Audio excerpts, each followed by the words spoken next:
Oke guys, welcome back to Daily Charting with Toshi, di mana kita akan daily chart your favorite cryptocurrencies. Dan sekarang kita masuk ke DCWT sesi kedua, di mana di sesi kedua ini kita akan lebih fokus ke pembahasan mengenai altcoins.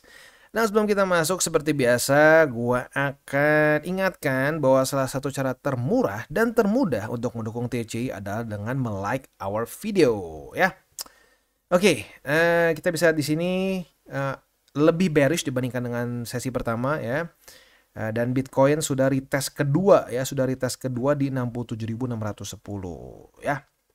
Jadi tentunya ini seperti yang gue sudah bahas dari beberapa hari sebelumnya, ada possibility pecah struktur. Sama kayak gue bahas di sini, ya. Di sini dia tidak membuat lower low. Gue bilang, wah, hati-hati nih, kita ada kemungkinan bisa reversal. Dan ternyata beneran terjadi reversal, begitu. Jadi ya kalau gua sih balik lagi, kan kadang-kadang masih ada yang suka ngeritik gua, wah kalau gini caranya ya lu main aman dong, nggak pernah salah. Loh, investasi itu ya kita harus mencari aman dong. Lu maunya gimana? Investasi jebol gitu, investasi loss lagi gitu. Ya kalau lu mau kayak gitu ya mungkin salah channel gitu. Ya gua sebagai investor yang pertama tuh apa? Ya fokusnya itu resiko. Kalau kita mikir resiko artinya apa? Ya kita mau aman dong. Gitu. Jadi gue bingung kalau ada yang ngomong, wah lu cari aman. Oh iya dong, cari aman. Masa maunya cari loss gitu loh. Dan lucunya gue udah disclaimer semua posisi gue, ya. Gue udah bilang, ya, gue udah disclaimer semua posisinya. Gue bilang gue tetap akumulasi di mana. Tapi tetap aja at the end of the day akan ada selalu yang menjadi the pig that gets slaughtered, yaitu orang-orang yang deterministik. Gitu. Ya itu udah kayak hukum lah gitu, ya. Ada rasionya yang orang akan pasti hancur di market. Kalau semuanya menang, siapa yang kalah gitu? Ya nggak bisa gitu loh. Market ini menurut gue zero sum game. Some dumb people will lose money here gitu loh. Jadi ya baik lagi, ya.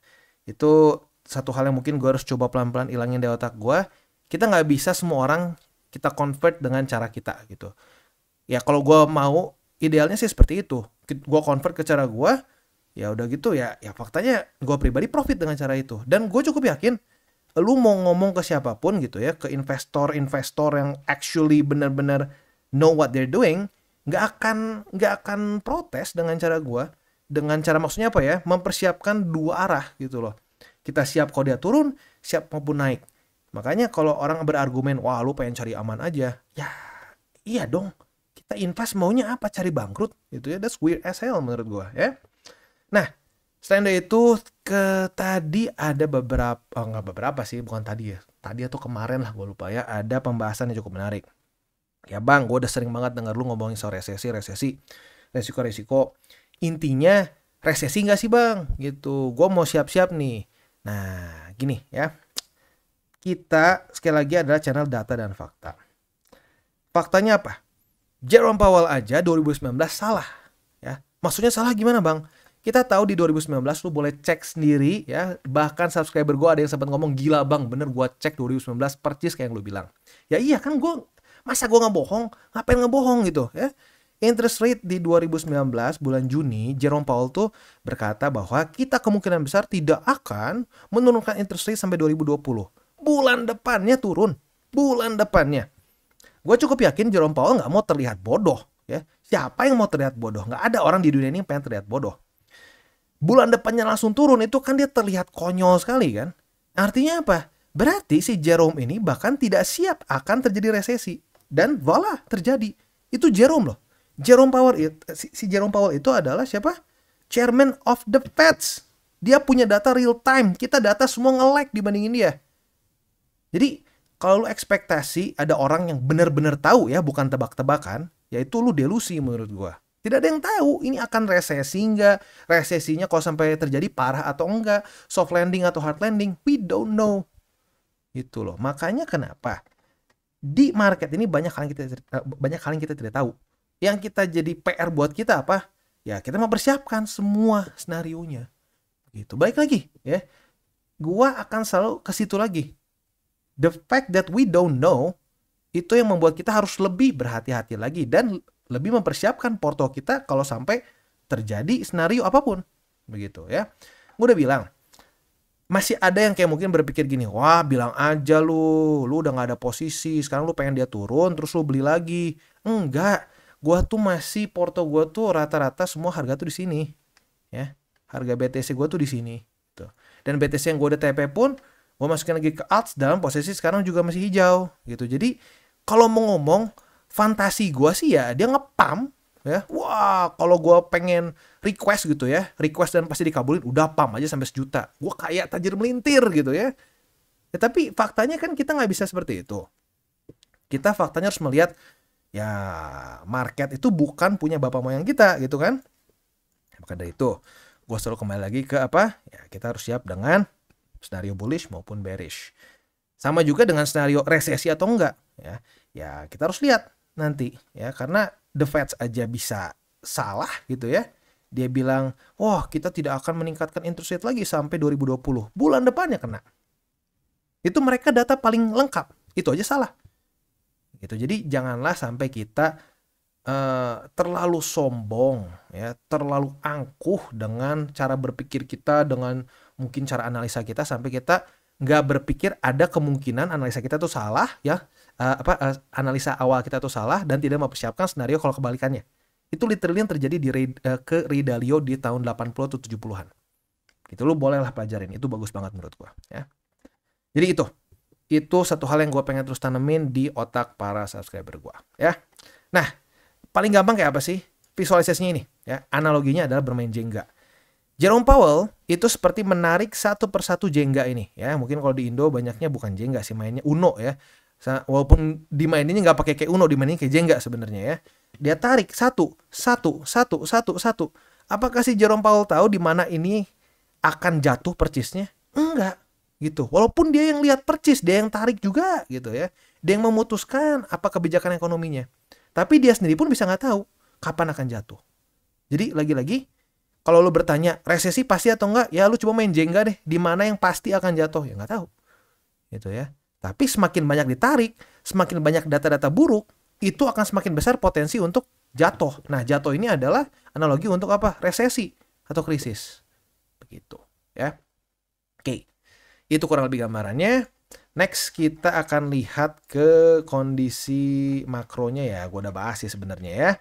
Intinya kalau sampai dia jebol dari 67.600, kemungkinan Bitcoin untuk lanjut pecah struktur ya, alias membuat struktur bearish itu lebih besar gitu. Tapi kalau dia berhasil mantul, apalagi bisa reclaim 70.000, nah kemungkinan besar kita akan melanjutkan momentum bullish kita gitu ya.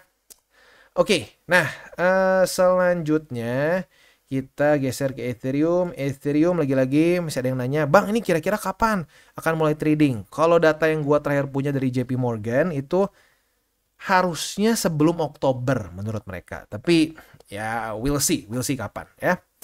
Tapi secara momentum masih cenderung lebih bullish dibandingkan BTC. Ya kita lihat deh, apakah hari ini dia bisa di-close di atas dari 3.790 atau enggak. Kalau di bawah, ya berarti ada possibility pecah struktur. Begitu. Tapi for now enggak. Sekarang belum pecah, maka dari itu masih ada possibility dia lanjut membuat higher high. Gitu ya.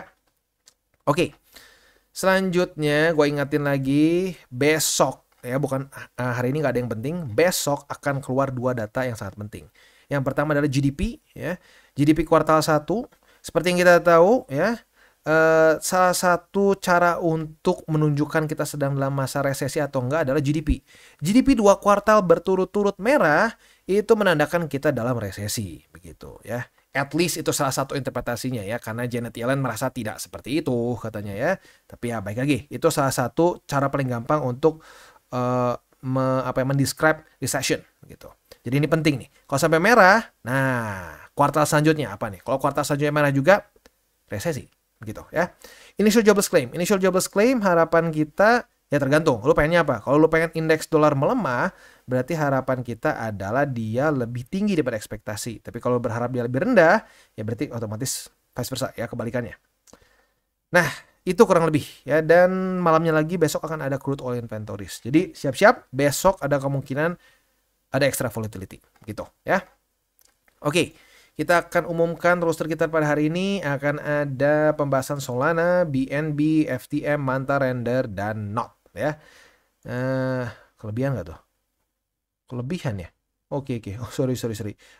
Nggak ada NOT, berarti ini ya. Ntar, ini notnya kayaknya kebalik. Oke, gini. Gue sampai lupa ya. Solana, BNB, Phantom, Manta, dan NOT ya. Nah, sebelum kita lanjut seperti biasa gue akan disclaimer dulu bahwa semua konten dari TCI bukanlah financial advice, ini semua bentuknya adalah edukasi. Lalu bagaimana cara untuk mendukung TCI? Ada banyak caranya, lu bisa like our video, bisa share our video, atau juga bisa menggunakan link referral kita di bawah. Nah, sekarang kita akan dengar lu pesan-pesan dari sponsor kita pada hari ini. Oke, today's video is brought to you by Bybit. Dimana di Bybit ini kita bisa melakukan berbagai macam hal, ya, mulai dari yang newbie sampai yang sudah advance. Buat mungkin lo merasa bahwa, aduh bang, gue masih nggak ngerti nih TA, gue masih nggak ngerti charting dan seterusnya, tapi pengen akumulasi, pengen DCA murni. Bisa, lo tinggal masuk ke sini, one click buy, dimana lo bisa pilih lo mau pakai apa, ya, fiatnya, lo tinggal pilih juga asetnya apa, ya, misalkan lo pengen akumulasi BTC. Misalkan setiap hari Senin jam 7 pagi, misalkan gue pengen akumulasi BTC sebesar Rp100.000 misalkan, ya. Lu bisa langsung lakukan di sini, bisa peer to peer, bisa Dana, Bank BRI dan lain-lain. Ini gila ya, bisa pakai BCA Mobile dan seterusnya. Jadi Bybit ini memang cocok banget buat orang-orang yang tinggal di Indo, ya, bisa langsung pakai bank-bank yang memang sudah biasa kita pakai di Indo, ya. Nah, buat yang intermediate sampai advance juga di sini ada spot, nah, dan juga ada leverage tokens, dan tentu juga ada derivatives trading, di mana kita bisa menggunakan kontrak yang USDT maupun USDC. Jadi di sini lo bisa pakai USDC, ya, karena nggak semua exchanger bisa menerima untuk futuresnya pakai USDC, ya. Dan tentunya juga lo bisa earning bunga juga dari kripto lo dan lain-lain. Dan tentu juga di sini kita bisa melakukan copy trade, ya, di mana copy trade dari Bybit ini sudah cukup terkenal, ya, dan kita bisa mendapatkan keuntungan juga. First copy trade kita bisa ada protection 100 USDT loss coverage, ya, dan seterusnya, ya. Jadi buat lo yang tertarik bisa silakan pakai. Klik di link referral kita di bawah. Dan kita masuk ke Solana. Untuk Solana, posisi short kita masih aman, ya. Retest 1, retest 2 sudah terjadi, ya, tanggal 27-28. Posisi short kita target TP-nya di EMA 20. Jangan lupa untuk di-update karena dari hari ke hari dia naik, ya. Jadi sekarang target TP di 163,92. Untuk posisi longnya tinggal kita balik saja logikanya. Retest 1, retest 2 di EMA 20 sebagai support. Kita bisa buka posisi long dengan target TP di 169,8.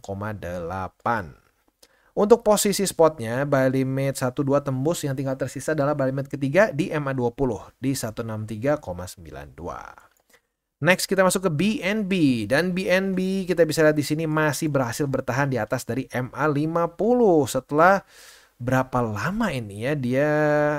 Wah, ini jujur salah satu altcoin yang tahan banting, ya, tahan banting. Jadi untuk buy limit sih baru tembus satu aja, ya, di 613,2. Buy limit kedua di EMA 20 di 592,8 dan buy limit ketiga di EMA 50 di 596,2, ya. Nah, untuk terakhir posisi futures kita pembahasannya udah lumayan lama sih.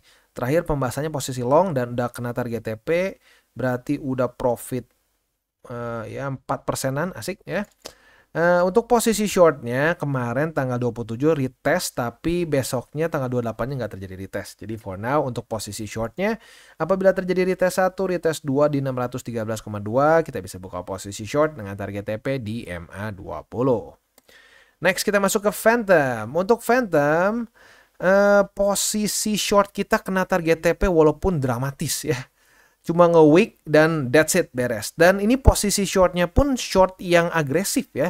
Karena ini struktur baru banget terbentuk. Gue udah bilang kalau lo mau buka boleh, tapi posisi shortnya ini high risk, ya. Ya, para risk taker mungkin senyum-senyum karena kemarin cuma nge-wick aja, sebentar, ya, boom, naik lagi ke atas. Jadi buat lo yang agresif kemarin target TP-nya kena dan lo profit sebesar 4,4%, ya. Nah, untuk posisi longnya sayangnya belum terjadi retest kedua pada hari ini.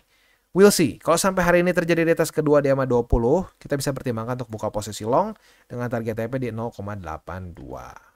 Untuk posisi spotnya, buy limit 1 tembus kemarin. Ini technically bukan buy limit, ya, karena masih baru jadi resisten kemarin.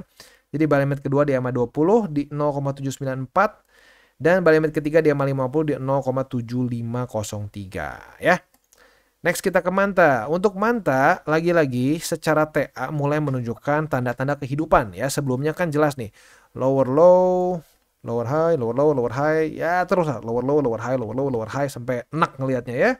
Nah, tiba-tiba terjadi pump yang lumayan signifikan 12%, mulai membuat higher high, higher low, higher high, higher low, higher high. Mulai ada pertanda pecah struktur ya. Dan untuk posisi shortnya retest 1, retest 2 di 1,85 sebagai resisten berhasil ya. Jadi posisi shortnya udah kena target TP, kita sudah mengantongi profit sebesar 3,12% ya. Nah, untuk posisi spot gimana bang? Boleh nggak?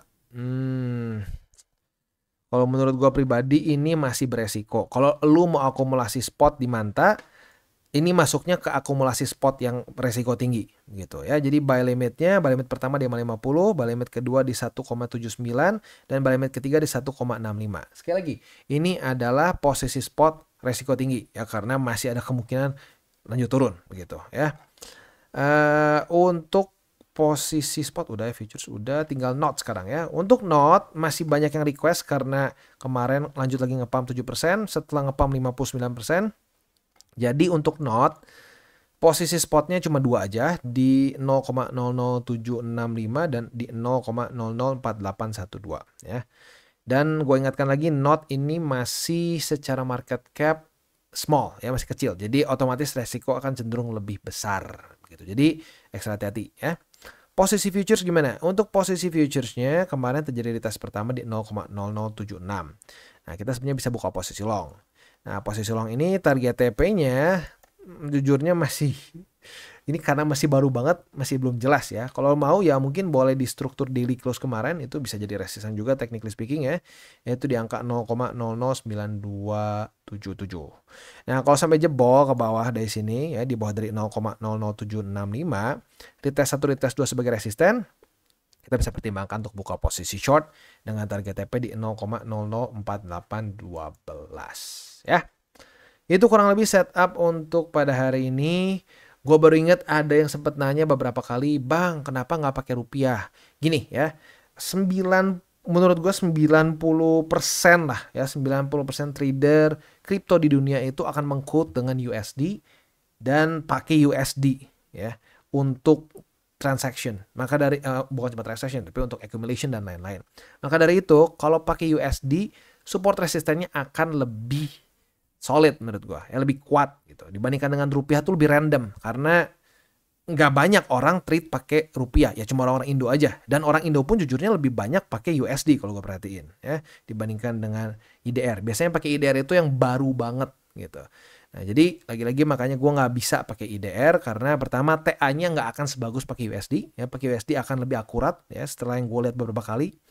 Dan selain dari itu ya lagi-lagi lebih enak pakai USD karena lu akan nyambung sama seluruh trader di dunia karena semua akan meng-quote kripto dengan USD in general gitu ya.